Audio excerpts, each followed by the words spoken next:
You're watching a Nova Video Podcast.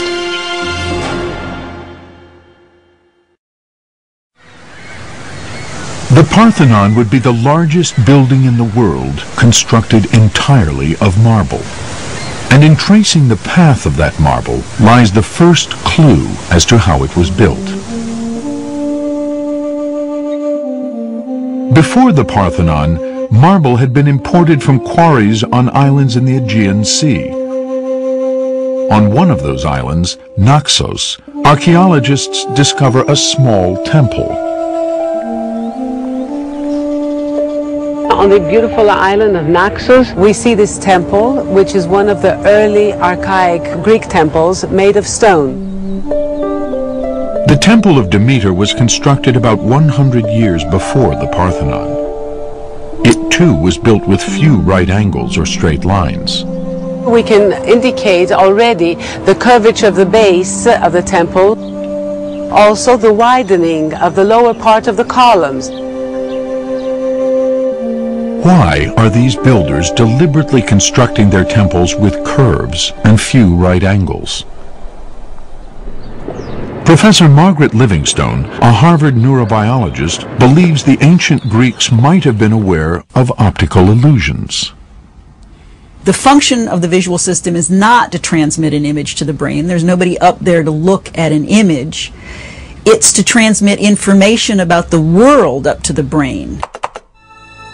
Our brain translates visual information, like converging lines, to help us assess distance and relative size. But sometimes something's lost in translation. Here, the converging lines are telling us that the line on the right is taller than the line on the left. The result, an optical illusion.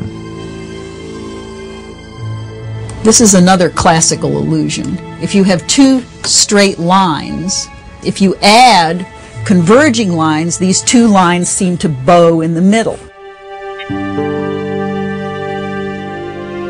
So if the floor of the Parthenon has converging cues as to depth and perspective, you could have an illusory sag in the floor of the Parthenon. Perhaps to compensate for the illusory sag, the builders left extra marble in the middle. The ancient Greeks realized that to construct a building that appears perfect, they would have to come up with a design that tricks the eye. What they invent is a system of optical refinements. Their concern was the visual perfection of the building. This small stone temple on Naxos provides evidence of the Greeks' keen observation over hundreds of years. Here we can see the first optical refinements already experimented by the people building the temple. Here lies literally the DNA of the Parthenon.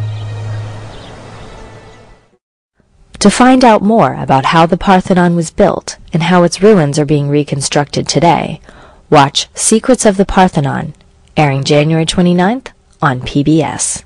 Or join us online at pbs.org/Nova/Parthenon.